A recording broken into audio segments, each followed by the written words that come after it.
સીતારામ બધાયને. Regular life ચાલુ જ્યોત્સનાબેનની અને વાગી ગયા છે આજે 6. મનીષાબેનનો ફોન આવે છે કે હજી કેમ વિડીયો મૂક્યો નથી. બેન સ્કૂલ ચાલુ થઈ ગઈ હોય ને એટલે ધડબડાટી બોલતી જ હોય. બપોર પછીના બધાય કામ પેન્ડિંગ હોય, સવારના અત્યારે કરવાના હોય. 12 કમાતી સ્ત્રી પુરુષોની સાથે ખભોથી ખભો મિલાવી અને ખૂબ આગળ પ્રગતિ કરતી સ્ત્રી અને બહારની દુનિયાની અંદર દરેક કાર્યની અંદર સક્ષમ સ્ત્રી, કોઈ પણ કાર્યની અંદર પાછળ ન રહેનારી સ્ત્રી જ્યારે સમાજની અંદર આગળ પગલું ભરે છે ત્યારે એને લોકો જે છે એ લોકો માટે ખરેખર ભયાવહ બની જાય છે, ટાર્ગેટ બની જાય છે માણસોનો. સ્ત્રીઓની વાત કરીએ આપણે. સ્ત્રીઓની જીવનની અંદર સરળ નથી, સ્ત્રીઓનું જીવન સરળ નથી. આપણે ઘણી વખત કહેતા હોઈએ ને કે જીવન જે છે ને એ બહુ કાંટાથી ભરેલું છે, બહુ ખારા સમુદ્ર જેવું છે. એમ સ્ત્રીઓનું જીવન તો બહુ ખારા સમુદ્ર જેવું છે. 12 કમાવું, ઢહેડા કરવા, સક્ષમ બનવું, પરિવારને આગળ લઈ આવવો, દરેક વ્યવહારોને પૂર્ણ રીતે ઈમાનદારીથી સાચવવા અને કોઈ પણ કાર્યની અંદર પાછળ ન રહેવું. આવી સ્ત્રીઓ જ્યારે દુનિયાની નજરમાં ખૂંચવા લાગે છે ત્યારે લોકો જે છે એને કોઈ રીતે પહોંચતા નથી. બહુ પછાડવાના પ્રયત્ન કરે, એને રોકવાના પ્રયત્ન કરે, એના રસ્તાની અંદર વિઘ્નો ઊભા કરે, છતાં પણ આ સ્ત્રી પાછળ હટતી નથી. એ માત્ર ને માત્ર પોતાના પરિવારનું વિચારે છે. ત્યારે એને સમાજની અંદર લોકો એક કઈ રીતે નહીં પહોંચે એટલે છેલ્લો એ પોતે, જેને આપણે બ્રહ્માસ્ત્ર કહીએ, હથિયાર, એ એના માટે ઉપયોગ કરશે અને એ ઉપયોગ હશે ચરિત્રહીન છે. આટલું કમાય છે, ઓહો, એમ થોડું કઈ એટલો બધો પગાર હોય, એમ થોડું કઈ આટલું બધું આવતું હોય, એમ થોડા કઈ આટલા બધા જલસા થતા હોય, નક્કી કઈક કાળા કાંડ કરતી હશે. અને જ્યારે આ વાક્ય ઉચ્ચારાય સ્ત્રીઓ માટે, કમાતી સ્ત્રીઓ માટે, સાંભળજો ખાસ. બહારની દુનિયામાં હરતી ફરતી કમાતી અને પુરુષોની જેમ પોતાનું જીવન પસાર કરતી સ્ત્રીઓ જે સક્ષમ છે એની સમાજની અંદર કેવી લોકો વાતો કરતા હોય. એટલે એને એક સરસ મજાનું શીર્ષક આપશે, ચરિત્રહીન હોય તો જ આવું થાય, અન્યથા પુરુષોની સાથે થોડા કામ થાય, સક્ષમ થોડા બનીએ, આટલી બધી થોડી આવક હોય, આમ થોડું હોય, આમ થોડું હોય. અને આ બધી વાતો કરવાની અંદર ક્યારેય પુરુષો હોતા નથી. સજેલી ધજેલી ઘરની અંદર રહેલી, કોઈ દિવસ પોતાના પરિવાર માટે 1 રૂપિયો પણ ન કમાનારી સ્ત્રીઓ, પોતાના પતિને, પોતાના પરિવારને, પોતાના કુટુંબીને 1 પણ રૂપિયાની મદદ ન કરનારી સ્ત્રીઓ બેઠી બેઠી સજી ધજી અને નવરા બેઠા હોય ને ત્યારે એક સ્ત્રી કોઈ પણ કમાતી હોય ને એનો ટોપિક લઈ અને કોઈ રીતે પહોંચી શકવાના તો નથી, એની સાથે કામ કરવામાં એ સક્ષમ નથી, કોઈ પણ પ્રકારની આવડત નથી. માત્ર સવારમાં ઉઠવું. જો આ સહેલું તો નથી, હું તો ગૃહિણીને સહેલી ક્યારેય માનતી જ નથી. ગૃહિણીનું કાર્ય ખૂબ અઘરું છે, પણ એને સમજવું જોઈએ કે ગૃહિણીનું કાર્ય આટલું બધું અઘરું હોવા છતાં બધું સાચવતા સાચવતા એક સ્ત્રી જે છે એ પોતે બહારની દુનિયામાંથી પણ કમાવાની સક્ષમતા ધરાવે છે, તો ખરેખર એની અંદર કાંઈક તો કળા છે. તો એનું માન સન્માન અને આદરની દ્રષ્ટિએ જોવાને બદલે ઈર્ષાની ભાવના રાખી અને એને એક સરસ મજાનું સિમ્બોલ આપે છે. અને આમાં સૌથી વધારે મોટો રોલ ભજવનાર સ્ત્રીઓ જોઈ છે. મેં ક્યારેય કોઈ ભાઈઓને, કોઈ પુરુષોને, કોઈ બાપ દાદાઓને, ભાઈઓને કોઈને જોયા નથી કે એ 5 બહેનોની વાતો કરતા હોય. પરંતુ જ્યારે જ્યારે આવું બને ત્યારે મારી બહેનો જે પણ કમાતા હોય, જે પણ ઘરનું બહારની દુનિયામાં ફરતા હોય, બહુ અઘરું છે.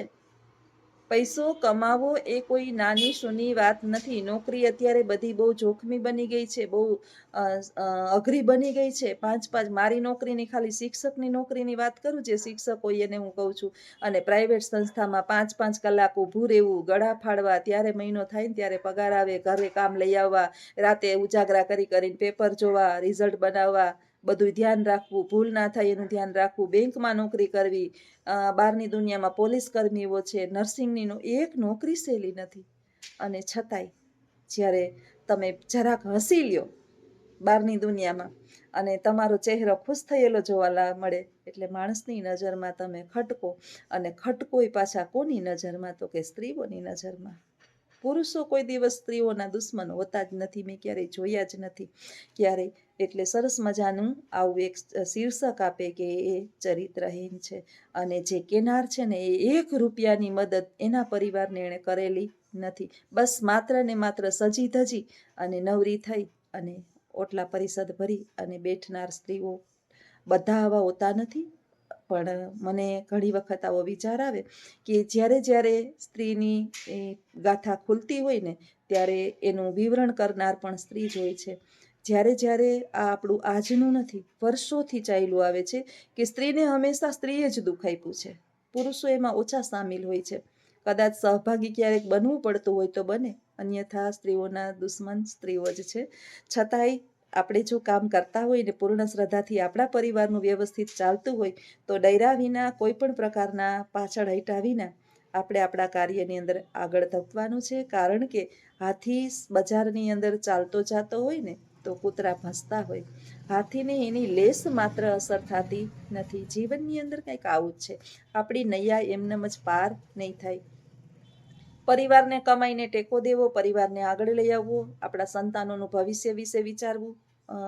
દુનિયાની અંદર જો બધા પુરુષો સક્ષમ હોતા નથી, બધાને નોકરી હોતી નથી, નોકરી કરવી હોય છે છતાં રોજગાર મળતો નથી. સ્ત્રી અને પુરુષની અંદર બંનેમાંથી એક સક્ષમ હોય તો જે સક્ષમ હોય એણે એને સાથ સહકારને ટેકો આપવો જ પડે. 2 પૈડા વ્યવસ્થિત ગાડીના ચાલશે તો જ આ મોંઘવારીના સમયની અંદર ઘર પણ વ્યવસ્થિત ચાલશે. એટલે સમાજના ડરથી ડરી અને આપણે આપણા કાર્યને ક્યારેય છોડવું જોઈએ નહીં. તમે ગમે એટલું સારું કાર્ય કરશો અને 100 કામ માણસના કરશો, એક કાર્યની અંદર ક્યારેક તમે ના પાડશો એટલે તમે ખરાબ દુનિયામાં થવાના જ છો. એટલે સારું પહેલેથી જ નહીં થવાનું. સર્ટિફિકેટ કોઈ પાસેથી લઈએ અને સમાજ આપણે નીકળીએ અને 5 જણા વાહ બહુ સારું છે, સારું છે, આપણે આવા સર્ટિફિકેટ આપે એવી કોઈ પણ પ્રકારની ઈચ્છાઓ અને અપેક્ષાઓ આ દુનિયા પાસેથી રખાય નહીં. જેવા છીએ એવા આપણે ઈશ્વરને ગમીએ એવા કાર્ય કરીએ. આપણે આપણી દ્રષ્ટિની અંદર સાચા છીએ અને યોગ્ય છીએ. આપણો રસ્તો પકડેલો છે એ અયોગ્ય નથી, એ આપણા સિવાય કોઈ જાણતું ના હોય અને બીજાને જણાવવાની જરૂર પણ હોતી નથી. કારણ કે ભારતની અંદર લોકશાહી જે દિવસની એવી છે ને ત્યાર દિવસનો બધાને સ્વતંત્રતાનો પૂર્ણ અધિકાર છે. દરેક માણસ પોતાના ઉપર સ્વતંત્ર હક ધરાવે છે અને ફરજ પણ માણસની એટલી જ આવે છે. તો પરિવારનું પૂરું ધ્યાન રાખવું, બહાર આવડત પ્રમાણે કાર્ય કરવું. અથવા તો અત્યારે તમે જુઓ કે અમારે પોરબંદરની અંદર જે છે ને 2-3 રેલવેની આપેલી ટ્રેન આવે છે તો બેનો લઈને આવે છે અને 2-2 કે 3-3 દિવસે એ ટ્રેન જે છે એ પાછી સ્ટેશને પહોંચતી હોય. ટ્રકો ચલાવે છે, ગાડીઓ ચલાવે છે, પછી જેને આપણે કહીએ ને કે અત્યારે પ્લેન ચલાવે છે. હિલ સ્ટેશનો ઉપર મોટી મોટી ગાડીઓ લઈને જાય છે. વિદેશની અંદર તો તમે જુઓ કે સ્ત્રીઓ જે છે એ રાતને દિવસ કામ કરે છે. પુરુષ રાત્રે આવ્યો હોય તો સ્ત્રી ના હોય, સ્ત્રી આવી હોય તો પુરુષ ના હોય. બેયની પાળી જે છે એ અલગ અલગ હોય છે. આવું જ્યારે બધાય સાથે કામ કરીને મળીએ ત્યારે 2 છોકરા ભેગા થતા હોય અને પરિવારનું વ્યવસ્થિત રીતે નિયંત્રણ જે છે એ ચાલતું હોય. અન્યથા કોઈ દિવસ એકની કમાણીથી અત્યારે ઘર ચાલે નહીં. પહેલાંનો સમય અલગ હતો, અત્યારનો સમય અલગ છે. પહેલાં સ્ત્રી જે છે એ ઘરમાંથી માંડ પુરવાર થતી, બધાને ઘરની ખેતીઓને કાંઈક ને કાંઈક પશુપાલનને આવું હતું અને એમાંથી રોજગાર ચાલતો. અત્યારે તો બિચારો પુરુષ એક કામ કરતો હોય અને 1-2 છોકરા હોય, ભણવાની આટલી મોંઘી મોંઘી ફીઓ હોય, મકાન ઘરનું હોય તો ભલે, નહીંતર ભાડા આવી જાય, લાઇટ બિલ આવી જાય, મહિનો થતાં વાર ન લાગે. બહુ અઘરું છે, સહેલી વાત નથી. એટલે પુરુષને આપણે ખંભે ખંભો મિલાવી અને એને મદદરૂપ આપણા ઘરની અંદર થાય તો ખરેખર ઘર પણ આગળ આવે અને આપણા બાળકોને સારું એજ્યુકેશન પણ મળે અને ભવિષ્યની અંદર આપણા બાળકો જે છે એ દરિદ્રતાની હસ્તરેખા નીચે ન જીવે. આ કોઈ ખરાબ બાબત નથી. કમાવવું જે છે ને એ આપણો એક ટાર્ગેટ કે એક લક્ષ્ય હોવું જોઈએ કે નાના નવરા બેઠા છીએ બપોર પછી કે જલ્દી ફલ્દી કામ તો કાયમ થવાનું જ છે. પણ આપણે ભગવાન કોઈ પાસે હાથ લાંબો ના કરવા દઈએ ને આપણે સક્ષમ છીએ તો ચોક્કસ કામ કરવું એ મારી દ્રષ્ટિએ તો સારી બાબત છે. એટલે જેવી માણસની નબળી સોચ હોય ને, નબળા વિચાર, એને જ આવા વિચાર આવે. જે એજ્યુકેટેડ અત્યારે ફેમિલી છે, મેં ઘણા ફેમિલીને એવા જોયા છે કે બહુ એજ્યુકેટેડ, કે દરેક બાબતની અંદર હું મારા જ ઘરની વાત કરું ને તો મારું ફેમિલી, હું જ્યારથી આવી ને ત્યારથી બસ એક જ ટાર્ગેટ કે મારી સાસુને એટલો બધો હરખ કે મારી બહુને ભણાવી છે, નોકરી કરાવી છે. મને કોઈ દિવસ રોકટોક નહોતી કરી કે ભાઈ નથી ભણવું ને આમ ને તેમ ને મારે કામ કરવું પડે ને, બહુ સપોર્ટ કર્યો. એટલે આજે હું સક્ષમ છું અને મારો પરિવાર પણ આગળ આવી ગયો છે. નહીંતર એકનાથી ઘર ચલાવવું એ રોટલા ખાઈએ, પણ આપણા પરિવારને જ્યારે આગળ સારું એવું સક્ષમ બનાવવું હોય તો કામ તો બહારનું કરવું જ પડે. એટલે આવી જે આપણી વિશે ગાથા થતી હોય ક્યારેક અને આપણે બહારના કામ કરતા હોય તો ડર્યા વિના આપણે આપણા કાર્યની અંદર હંમેશાને માટે કોઈ પણ પ્રકારના ડર વિના આપણે સાચા છીએ બસ એટલી ખબર હોવી જોઈએ. બાકી બીજા કોઈ આપણા વિશે ગમે એવા ટીકા ટિપ્પણી કે નિંદા કુથલી કરતા હોય એની લેશ માત્ર આપણા જીવનમાં અસર ના થવી જોઈએ. બસ આવા મારા તો વિચાર છે. પછી તુંડે તુંડે મતિ વિભ્રમ, મસ્તકે મસ્તકે બુદ્ધિ અલગ અલગ હોય. કોકને લાગી આવે કે નાના બાપા આપણું આમ કરે તો આમ થાય ને આમ કરે તો આમ થાય ને. જીવનમાં જે વ્યક્તિના નિમ્ન વિચાર હોય ને એ જીવનમાં કોઈ દિવસ આગળ પગલું ભરી જ ના શકે. એટલે ઈશ્વર પાસે આપણે સાચા છીએ, આપણો આત્મા સાચો છે, આપણે જે કાર્ય પૂર્ણ શ્રદ્ધાથી કરીએ છીએ એ બરાબર છે, તો પછી આપણા કાર્યને ક્યારેય રોકવાનું થતું નથી.